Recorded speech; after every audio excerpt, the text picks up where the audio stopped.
राजधानी भोपाल में राष्ट्रीय शिक्षा नीति 2020 के क्रियान्वयन, उससे जुड़ी चुनौतियों और संभावनाओं पर विचार विमर्श के लिए एक कार्यशाला का आयोजन किया गया, जिसका शुभारंभ राज्यपाल मंगूभाई पटेल, मुख्यमंत्री डॉक्टर मोहन यादव और केंद्रीय शिक्षा मंत्री धर्मेंद्र प्रधान ने किया।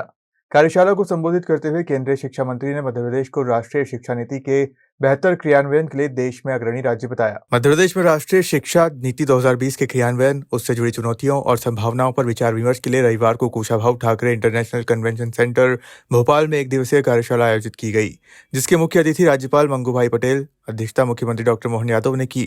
वहीं विशिष्ट अतिथि के रूप में केंद्रीय शिक्षा मंत्री धर्मेंद्र प्रधान शामिल हुए। केंद्रीय शिक्षा मंत्री धर्मेंद्र प्रधान ने संबोधित करते हुए कहा कि भारतीय शिक्षा नीति भारत की सभ्यता पर आधारित है, जिसमें वैज्ञानिकता के साथ सभी मूल तत्व समाहित है। राष्ट्रीय शिक्षा नीति 2020 की क्रियान्वयन, चुनौतियों तथा संभावनाओं की ऊपर एक दिवसीय कार्यशाला में मंच पर उपस्थित मध्य प्रदेश की परम आदरणीय राज्यपाल माननीय मंगूभाई पटेल जी, मध्य प्रदेश की लोकप्रिय मुख्यमंत्री डॉक्टर मोहन यादव जी, उच्च शिक्षा मंत्री आदरणीय श्री इंदर सिंह परमार जी, स्कूली शिक्षा मंत्री आदरणीय उदय प्रताप सिंह जी, मंच पर उपस्थित राज्य मंत्री आदरणीय श्रीमती कृष्णा गौर जी, महापौर श्रीमती मालती राय जी तथा विधायक मित्र रामेश्वर शर्मा जी, भगवान दास सतनानी जी, मंच पे उपस्थित भारत सरकार की स्कूली शिक्षा सचिव संजय कुमार जी, एनसीईआरटी के प्रमुख आदरणीय सकलानी जी, मध्य प्रदेश की शिक्षा एजुकेशन एडवाइजर श्री अशोक कडेल जी तथा यहाँ उपस्थित सभी महानुभाव, शिक्षाविद, अधिकारी मित्रगण, पत्रकार साथीगण और भाई और बहनों, मित्रों, मैं सबसे पहले मध्य प्रदेश शासन का, मुख्यमंत्री श्री मोहन यादव जी का, दोनों शिक्षा मंत्री मेरे मित्र इंदर सिंह परमार जी और आदरणीय राजा साहब का बहुत बहुत आभारी हूँ। उन्होंने सदैव शिक्षा को एक प्राथमिकता का विषय रखते हुए स्वयं आदरणीय मोहन जी, जैसे अभी परिचय करवाया जा रहा था, हम सब भारत की छात्र आंदोलन से आए हुए कार्यकर्ता हो, आदरणीय मोहन जी हो, आदरणीय परमार जी हो, अशोक कडेल जी हो, हम सब भारत की शिक्षा आंदोलन की उपज है। मित्रों, मैं सौभाग्यशाली हूं, मध्य प्रदेश ऐसा एक राज्य है जो एनईपी की क्रियान्वयन में अग्रसर तो है ही, भारत की सभ्यता को कंटिन्यूटी के साथ जोड़े रखने का भी अग्रसर है। ये भारत की हृदय स्थल है। भारत की समाज को अगर तात्विक दृष्टि से समझे, हमारी जो ग्रंथ रहा, हमारी जो विचार रहा, विश्वास रहा, धर्म रहा, मध्य प्रदेश ऐसे एक लैबोरेटरी है, प्रयोगशाला है, जहां सनातन हिंदू धर्म का बहुत बड़ा व्याख्यान हुआ है, बुद्धिज्म की व्याख्यान हुआ है, जैनिज्म की व्याख्यान हुआ है, परवर्ती अवस्था में मुगलों का भी इम्पैक्ट मध्य प्रदेश के ऊपर आया है। सिद्धांततः सभी साहित्य, सभी तत्व अच्छे के लिए होता है। वहीं मुख्यमंत्री डॉक्टर मोहन यादव ने संबोधित करते हुए कहा कि कुलपति को कुलगुरु करने का सबसे मध्य प्रदेश ने किया। वहीं सीएम ने कांग्रेस पर निशाना साधते हुए कहा कि पहले केवल कागज की डिग्री देकर बच्चों के भविष्य को बर्बाद करने का काम कांग्रेस ने किया। नीति 2020 के क्रियान्वयन, चुनौती और संभावनाओं पर आयोजित इस कार्यशाला में विराजमान मान्यवर महामहिम श्रीमान मंगूभाई पटेल साहब, हमारे सबके सुपरिचित मध्य प्रदेश से छात्र जीवन के समय से, विद्यार्थी परिषद के काल से जिनका सतत संबंध रहा है, हमारे अपने लोकप्रिय शिक्षा मंत्री श्रीमान धर्मेंद्र प्रधान जी, मैं मध्य प्रदेश सरकार की ओर से आपका स्वागत करता हूँ, अभिनंदन करता हूँ। इस मंच पर ही विराजमान माननीय मंत्री उच्च शिक्षा श्रीमान इंदर सिंह परमार जी, माननीय मंत्री श्रीमान राव उदय प्रताप सिंह जी, माननीय मंत्री श्रीमती कृष्णा गौर जी, माननीय पूर्व प्रोटेम स्पीकर विधायक श्रीमान रामेश्वर शर्मा जी, हमारे वरिष्ठ नेता विधायक माननीय भगवान दास सबनानी जी, हमारी महापौर श्रीमती मालती राय जी, मंच पर उपस्थित समस्त अतिथिगण और आप सब, आज का ये शुभ दिन और माननीय शिक्षा मंत्री ने विस्तार से सारी बातें कही है और इस अवसर पर हमारे माननीय अतुल कोठारी जी और समस्त हमारे माननीय आगंतुक अतिथिगण जो आज कार्यशाला में अपना अपना मार्गदर्शन देंगे, मुझे भी इस बात की प्रसन्नता भी है और ये हमारी सनातन काल की शिक्षा के माध्यम से दुनिया में भारत की पहचान,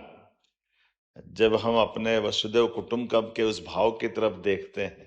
तो अतीत के उस गौरवशाली पृष्ठ में भारत दुनिया में कुलगुरु के नाते से जाना जाता है। और कुलगुरु की जब हम बात कहेंगे तो कुलगुरु का तात्पर्य हम अपने नियंता नहीं है, अधिष्ठाता नहीं है, हमारे जीवन की अच्छाइयों के साथ जोड़ करके जीवन में अंधेरे से प्रकाश की ओर ले जाने वाले मार्ग के माध्यम से हम गुरु की उस महत्ता को नमन करते हैं। मुझे इस बात की प्रसन्नता है माननीय शिक्षा मंत्री जी, हमारे इसी भाव के आधार पर शिक्षा नीति भी हमने सबसे पहले लागू की और कुलपतियों के नाम बदलकर कुलगुरु करने का भी अभियान हमारे राज्य में प्रारंभ किया है। जब हम अपने उस उदात्त भाव की तरफ ले जाते हैं तो शब्दों की भी अपनी महत्ता है और शब्दों की महत्ता से हम वो सब कुछ जोड़ना चाहते हैं जिसके माध्यम से शिक्षा के आधार पर व्यक्ति के जीवन में बदलाव आएगा। व्यक्ति के जीवन में बदलाव के यद्यपि अतीत के बहुत सारे उदाहरण हमारे सम्माननीय गुरुओं के माध्यम से हर काल में, हर युग में, हर समय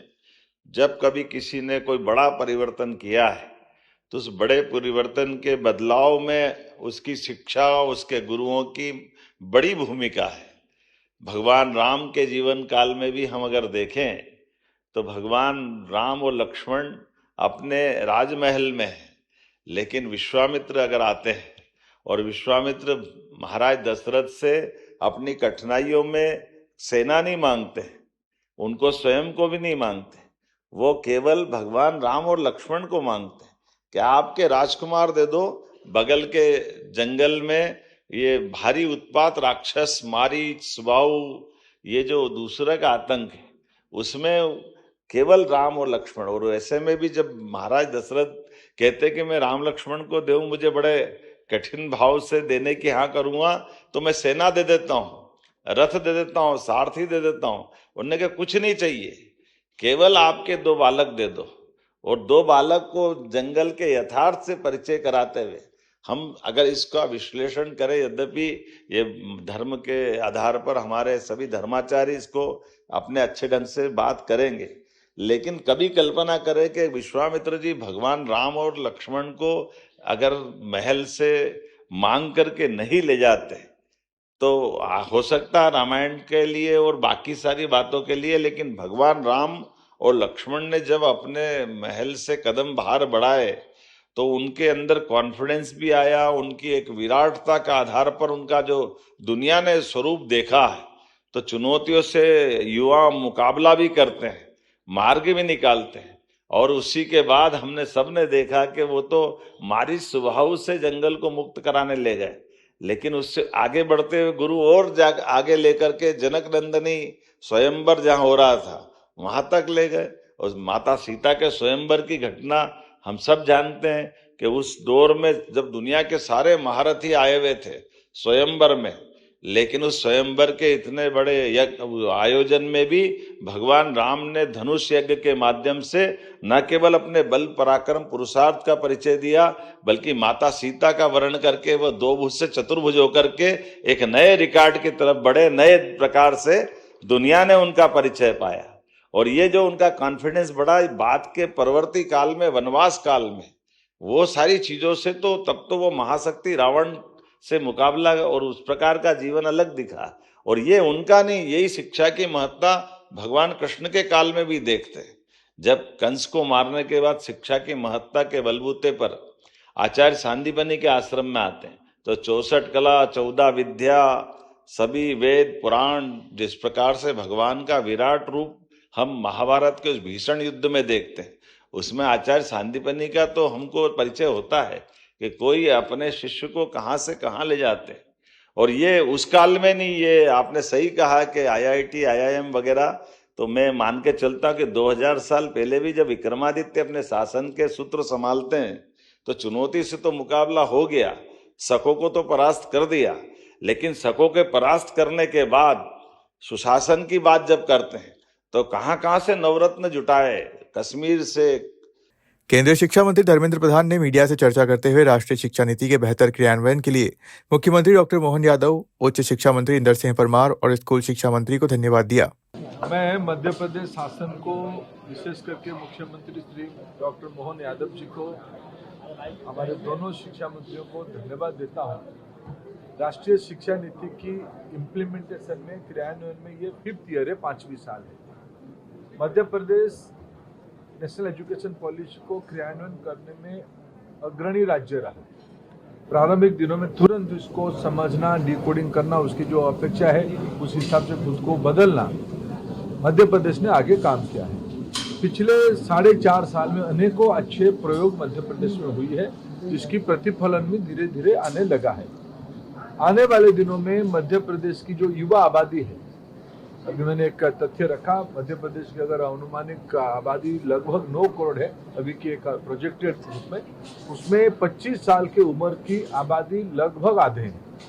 उनको 21वीं सदी के लिए तैयार करना, उनको एक वैश्विक नागरिक बनाना, जिम्मेवार बनाना, जो भारतीय विचार परंपरा के आधारित हो और वैश्विक दृष्टिकोण हो, जो एनईपी ने कहा रूटेड बट फ्यूचरिस्टिक, इस प्रकार की तैयारी मध्य प्रदेश कर रहा है। मध्य प्रदेश की स्कूली एजुकेशन से लेके हायर एजुकेशन तक भारतीय भाषा, भारतीय ज्ञान परंपरा, भारत की आवश्यकता, भारत की अर्थनीति, युवकों को नौकरी की बजाय नौकरी देने की मनस्थिति तक ले जाना, कई प्रकार के उपक्रम मध्य प्रदेश शासन कर रहा है। ये बधाई की पात्र है। डॉक्टर मोहन यादव जी के नेतृत्व में अच्छे काम हो रहा है। प्रधानमंत्री नरेंद्र मोदी जी की जो दृष्टिकोण है 2047 तक भारत को विकसित बनाना, मध्य प्रदेश विकसित होने से ही भारत विकसित होगा, शिक्षा विकसित होने से ही मध्य प्रदेश विकसित होगा। मैं प्रशंसा करता हूँ। फिर मैं आज आभार प्रकट करता हूँ महामहिम राज्यपाल जी का, उन्होंने भी इस 1 दिवसीय कार्य समिति को उद्घाटन करने हेतु। राष्ट्रीय शिक्षा नीति को लेकर आयोजित कार्यशाला में राज्यपाल, मुख्यमंत्री डॉक्टर मोहन यादव, केंद्रीय शिक्षा मंत्री धर्मेंद्र प्रधान के साथ उच्च शिक्षा मंत्री इंदर सिंह परमार सहित शिक्षा विभाग के अधिकारी मौजूद रहे। भोपाल से उमेश यादव की रिपोर्ट।